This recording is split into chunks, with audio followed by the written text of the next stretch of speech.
Today on Connect with Mike, delighted to welcome back Gary Price of Elder Law, and the topic, Medicaid planning, also gifting. Gary, good afternoon. It's great to have you. Good to be here. Medicaid, how do you define from your perspective? A lot of people have questions. Okay, now I'm eligible for Medicaid. What is it? Who qualifies for it? Well, you know, usually when they say that, they ought to be saying, now I qualify for Medicare. Because Medicare is a government program, it's an insurance policy that we pay into, and Medicare, you qualify when you reach the age of 65. And so Medicare pays for medical bills, 65 or disabilities, and generally is used to pay for medical bills, Medicare. Medicaid, on the other hand, you qualify for Medicaid by, there's certain restrictions. You don't automatically qualify for Medicaid like you do for Medicare.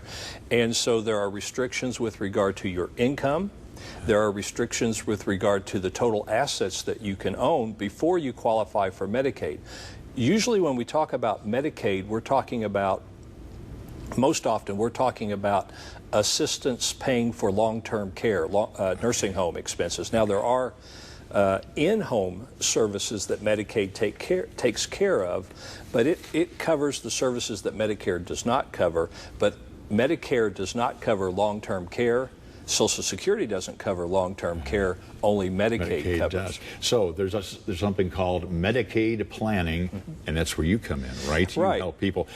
Walk us through, if somebody comes and says, Gary, I need to find out and help me with the Medicaid plan. Well, as I mentioned, with Medicaid, there are restrictions with regard to how much or what the value of your assets that you can have.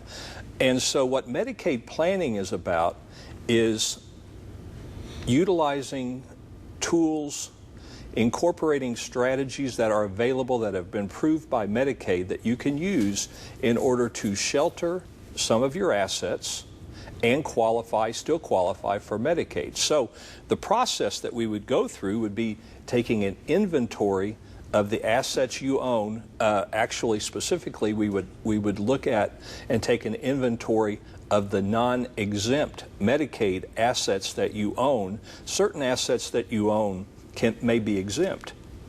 Your home oftentimes can be exempt. One car can be exempt. But bottom line, you really need to talk to someone like you, right? Well, I think so. Yeah. Hey, we're going to talk more with, again, Gary Price. He's here telling us about Medicaid planning and gifting. Midday is back in just a moment.